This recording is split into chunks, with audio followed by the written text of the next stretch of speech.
অঞ্চলে বংশ পরম্পরায় মানুষ, তার অঞ্চল থেকে বঙ্গবন্ধু শেখ মুজিবুর রহমানের মতো নেতা গড়ে উঠেছিলেন বলে গর্ব করে এসেছে, সেই অঞ্চলের মানুষ প্রতিরোধ গড়ে তুলেছিলেন। তার মানে ইউনূস সরকারের বাংলাদেশে এনসিপি, জাতীয় নাগরিক পার্টির নেতৃবৃন্দের রাজনৈতিক সভা সমাবেশ কিংবা তাদের যে কোনো কর্মসূচির বিরুদ্ধে প্রতিরোধ গড়ে তোলা মানা?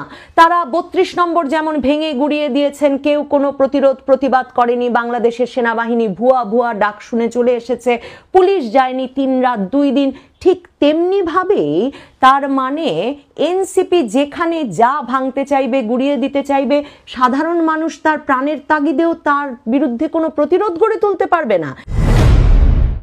বাংলাদেশের গোপালগঞ্জে কি ঘটছে? বাংলাদেশের গোপালগঞ্জে সেই গত বুধবার এনসিপি নেতৃবৃন্দ তাদের মার্চ টু গোপালগঞ্জ কর্মসূচিতে যাওয়ার সময় প্রথমত বাধার সম্মুখীন হন। তারপর সেই বাধা তারা ব্যাপক পুলিশি গাড়ি, বহর, প্রহরা, সামরিক প্রহরায় যদি বা ভেঙে গোপালগঞ্জে ঢোকেন। তারপর শখানেক লোকের একটা সমাবেশ অনুষ্ঠান করেন এবং সেই সমাবেশ থেকে তারা যখন মুজিববাদের কবর রচনার ঘোষণা দেন, এই গোপালগঞ্জের মাটি থেকে মুজিববাদকে নিঃশেষ করে দেওয়ার ঘোষণা দেন এবং একটা বড় জনগোষ্ঠীর মধ্যে এই আশঙ্কা তৈরি করেন যে তাদের ওই মার্চ টু গোপালগঞ্জ থেকে তারা শেষ পর্যন্ত বঙ্গবন্ধু শেখ মুজিবুর রহমানের কবর ভাঙচুর করবেন, পুড়িয়ে দেবেন। সেই অবস্থায় গোপালগঞ্জের মানুষ তাদের বিরুদ্ধে যে প্রতিরোধ গড়ে তোলে, সেই প্রতিরোধ সামরিক বাহিনী গুলি চালিয়েও নিয়ন্ত্রণে আনতে না পারার পর রীতিমতো এনসিপি নেতৃবৃন্দকে সাজোয়া জানে, সামরিক বাহিনীর সাজোয়া জানে কোনো মতে গুটিসুটি মেরে ঢুকে পালিয়ে গোপালগঞ্জ ছেড়ে আসতে হয়। এতে এনসিপি নেতৃবৃন্দ সহ এনসিপির যে সরকারকে ক্ষমতায় বসিয়েছে ডক্টর ইউনূস সরকার, তারা এমন তেলে বেগুনে জ্বলে উঠেছেন যে প্রায় 10 জন সামরিক বাহিনীর গুলিতে হতাহত হয়েছেন, 5 জনের এরই মধ্যে প্রাণ গেছে সেনাবাহিনীর গুলিতে। সেসব তো তারা অস্বীকার করছেন বটেই, মানে কোথাও এই মৃত্যুর ঘটনার কোনো স্বীকৃতি নেই, না সেনাবাহিনীর আইএসপিআর থেকে পাঠানো বিবৃতিতে, না ইউনূস সরকারের বিবৃতিতে, সেসব তো নেই। এমনকি এই যে ছাত্র জনতা, তরুণরা বাংলাদেশে ক্ষমতায় যাওয়ার স্বপ্ন দেখছেন, সারা বাংলাদেশের সবচেয়ে প্রভাবশালী রাজনৈতিক নেতায় পরিণত হয়েছেন, তাদের একটা রাজনৈতিক সভা করতে গিয়ে সেই সভার প্রতিবাদে যেই জনতা নেমে এসেছিল পথে, তাদের বুকে গুলি চালিয়েছে সেনাবাহিনী এবং সেই গুলিতে এরই মধ্যে 5 জন সাধারণ মানুষ, মানে দোকানি, রাজমিস্ত্রি, রিক্সা চালক মরে গেছে। তাতেও নাহিদ ইসলাম, হাসনাত আবদুল্লাহ, সার্জিস আলমদের কিচ্ছু আসে যায় না, বরং গোপালগঞ্জে চলছে লাগাতার কারফিউ এবং সেই কারফিউয়ের ভেতরে গোপালগঞ্জের মানুষের ওপর কি অবর্ণনীয় অত্যাচার আইন শৃঙ্খলা রক্ষাকারী বাহিনী আর তাদের মাথায় চড়ে বসে থাকা সেনাবাহিনী চালাচ্ছে, সে বিষয়ে কোনো খবর এই মুহূর্তে জানা যাচ্ছে না। মানে খবরগুলো কিরকম বেরিয়ে আসছে দেখুন। এরই মধ্যে এত বড় নাকি সহিংসতার ঘটনা ঘটেছে, গোপালগঞ্জে বুধবার এনসিপির সমাবেশকে কেন্দ্র করে নাকি এমন সহিংসতার ঘটনা ঘটেছে যে গোপালগঞ্জে দিনের পর দিন কারফিউ জারি রাখতে হচ্ছে। অথচ এখন পর্যন্ত পুলিশ কোনো মামলা করেনি, পুলিশ এখন পর্যন্ত হত্যাকাণ্ডগুলো নিয়েও কোনো মামলা করেনি। এবং অন্যদিকে তারা আবার প্রস্তুতি নিচ্ছে যে গোপালগঞ্জে নিষিদ্ধ ঘোষিত ছাত্রলীগের সভাপতি, সহসভাপতি সহ 75 জনের নাম দিয়ে 400-500 জনকে অজ্ঞাতনামা রেখে কি কি মামলা তারা করবে, কিন্তু এখন পর্যন্ত একটি মামলাও করা হয়নি। কারফিউ দিয়ে রাতের অন্ধকারে অভিযান চালাচ্ছে সেনাবাহিনী, সে বিষয়ে নানা রকম টেক্সট বার্তা, ভিডিও বার্তা বেরিয়ে আসছে সামাজিক যোগাযোগ মাধ্যমে।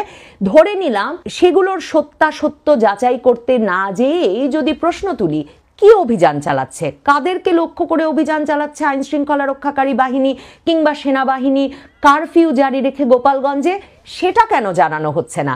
এই অভিযানগুলোর বিষয়ে কোনো স্বচ্ছতা নাই কেন? কাদেরকে গ্রেফতার করছে?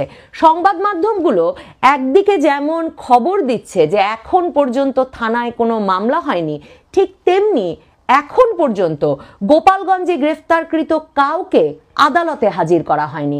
বাংলাদেশের আইনে সুস্পষ্টভাবে লেখা আছে যে কাউকে গ্রেফতার করার 24 ঘন্টার মধ্যে আদালতে হাজির করতে হবে। তাহলে পুলিশ, সেনাবাহিনী বাড়ি বাড়ি থেকে যাদেরকে গ্রেফতার করছেন, যাদের স্বজনেরা সামাজিক যোগাযোগ মাধ্যমে লিখছেন, যাদের স্বজনেরা বিভিন্ন বার্তায় খবর দিচ্ছেন যে গাড়ির পর গাড়িতে একের পর এক বাড়ি থেকে রাতের অন্ধকারে লোকজনকে তুলে নিয়ে যাওয়া হচ্ছে, তাদেরকে কোথায় তুলে নিয়ে যাওয়া হচ্ছে, কোথায় রাখা হচ্ছে এসব ব্যক্তিবর্গকে এবং কি অভিযোগে তাদের গ্রেফতার করা হচ্ছে? আচ্ছা, ধরে নিলাম কি অভিযোগে তাদের গ্রেফতার করা হচ্ছে সেটা আমার জানার বা আপনার জানার কোনো অধিকার নেই, কিন্তু আইনে সুস্পষ্টভাবে বলা আছে কি অভিযোগে কোন ব্যক্তিকে গ্রেফতার করা হলো সেটা 24 ঘন্টার মধ্যে ওই ব্যক্তিকে আদালতে হাজির করে জানান দিতে হবে। তাহলে সরকার, ইউনূস সরকারের নির্দেশনায়, এনসিপির নেতৃবৃন্দের প্রতিহিংসায় গোপালগঞ্জে আসলে গত দুদিনে, বুধবার থেকে শুক্রবার জুড়ে, গত 3 দিন জুড়ে কত শত মানুষ গ্রেফতার হয়েছেন, কাদেরকে গ্রেফতার করা হয়েছে?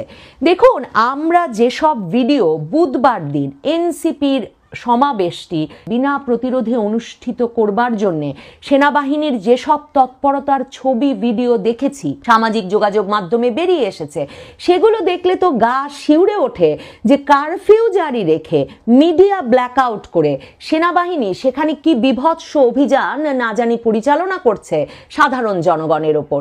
আপনারা সকলেই এমন ছবি দেখেছেন, সেনাবাহিনী কিভাবে বুটের তলায় পিষছে গোপালগঞ্জের এক তরুণকে।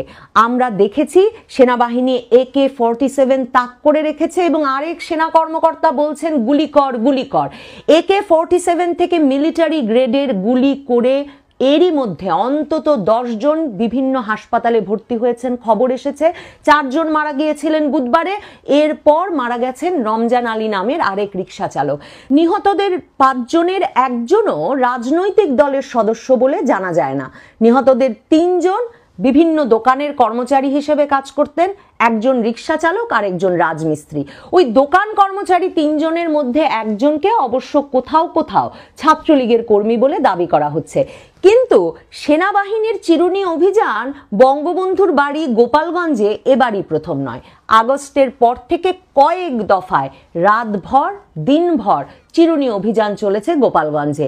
এরপরেও কি আপনারা যারা বাংলাদেশের কোনো শহরে বাস করেন বা কোনো গ্রামে বাস করেন, কেউ কি বিশ্বাস করেন যে বাংলাদেশের কোথাও সত্যিকার অর্থেই আওয়ামী লীগের নেতাকর্মী, ছাত্রলীগের নেতাকর্মীরা এখনো এমন বহাল তবিয়তে তাদের বাড়িতে, তাদের এলাকায় আছেন যে তারা সেই এলাকায় কোনো রাজনৈতিক প্রতিরোধ গড়ে তুলতে পারছেন? মানে আওয়ামী লীগের নেতাকর্মীদেরকে কোথায় পাওয়া যাবে গোপালগঞ্জে? তার মানে আওয়ামী লীগ সমর্থকেরা বা সাধারণ মানুষ যারা তখন প্রতিরোধ গড়ে তুলতে চেয়েছেন, সেই রাজনৈতিক অবস্থানের বিরুদ্ধে, যেই রাজনৈতিক অবস্থান থেকে এনসিপি মনে করলো যে তারা হঠাৎ 16ই জুলাই মার্চ টু গোপালগঞ্জ ঘোষণা করবে, সেখানে গিয়ে তারা মুজিববাদের কবর রচনা করবে, সেখানে গিয়ে তারা মুজিবের কবর ভেঙে দেবে, গুড়িয়ে দেবে, পুড়িয়ে দেবে এবং সাধারণ মানুষ তাদেরকে ব্যাপক সমর্থন জানাবে বা কোনো প্রতিরোধ গড়ে তুলবে না। আসলে সাধারণ মানুষ যেখানে বংশ পরম্পরায় আওয়ামী লীগের রাজনীতির শক্ত ঘাঁটি, যেই অঞ্চলে বংশ পরম্পরায় মানুষ তার অঞ্চল থেকে বঙ্গবন্ধু শেখ মুজিবুর রহমানের মতো নেতা গড়ে উঠেছিলেন বলে গর্ব করে এসেছে, সেই অঞ্চলের মানুষ প্রতিরোধ গড়ে তুলেছিলেন। তার মানে ইউনূস সরকারের বাংলাদেশে এনসিপি, জাতীয় নাগরিক পার্টির নেতৃবৃন্দের রাজনৈতিক সভা সমাবেশ কিংবা তাদের যে কোনো কর্মসূচির বিরুদ্ধে প্রতিরোধ গড়ে তোলা মানা।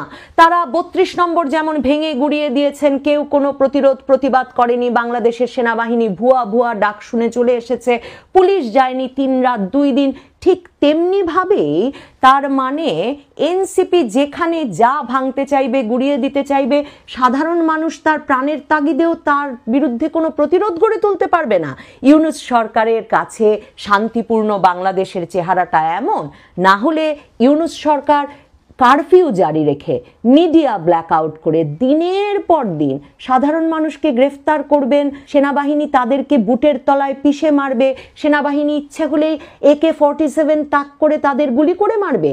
যেই সরকার 4 জন গত বুধবারে নিহত হওয়ার পর এখন পর্যন্ত স্বীকার করে নাই, যেই সরকার এখন পর্যন্ত আবারও ঢাকা মেডিকেল পর্যন্ত নিয়ে আসার পর গোপালগঞ্জের রিক্সা চালক অর্থাৎ 5ম জন নিহত হওয়ার পরেও স্বীকার করে নাই যে আইন শৃঙ্খলা রক্ষাকারী বাহিনী এবং সেনাবাহিনীর গুলিতে, বন্দুকের গুলিতে মারা গেছে ব্যক্তিবর্গ, তাদের সরকারি বাহিনীর তৎপরতায় মারা গেছে এই পাঁচজন ব্যক্তি।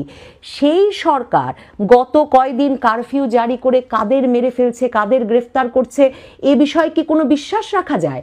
মিডিয়া ব্ল্যাকআউটের কথা বলবো, মিডিয়া দেখুন বলছে সংঘর্ষে আইন শৃঙ্খলা রক্ষাকারী বাহিনীর সঙ্গে আওয়ামী লীগ সমর্থক হামলাকারীদের সংঘর্ষে নাকি এই 5 জন নিহত হয়ে গেছেন। তো বলুন তো, সংঘর্ষে নিহত হয়েছে না বন্দুকের গুলিতে নিহত হয়েছে? পুলিশের প্রধান অর্থাৎ আইজি বলে দিয়েছেন তার বাহিনী গোপালগঞ্জে কোনো রকম প্রাণঘাতী অস্ত্র ব্যবহার করেনি। তাহলে মিডিয়া, ইউনূস সরকারের মিডিয়া লিখছে না কেন যে এই ব্যক্তিবর্গ প্রত্যেকে সেনাবাহিনীর গুলিতে নিহত হয়েছে, সামরিক অস্ত্রে নিহত হয়েছে? এই কথা বলছে না কেন? এবং কেনই বা বাংলাদেশের সংবাদ মাধ্যম সে কথা বলতে পারছে না? এ কারণে ভাববার, বিশ্বাস করবার, আশঙ্কা করবার যথেষ্ট কারণ আছে যে গোপালগঞ্জে অভিযানের নামে বাংলাদেশের সরকার, বাংলাদেশের আইন শৃঙ্খলা রক্ষাকারী বাহিনী, বাংলাদেশের সেনাবাহিনী ব্যাপক মানবতা বিরোধী অপরাধ চালাচ্ছে গোপালগঞ্জে। কারণ না হলে এই গোপালগঞ্জ থেকে গত কদিনে কয়জন গ্রেফতার হয়েছে সেটা আদালতে হাজির করার মাধ্যমেই আমাদের জানবার কথা।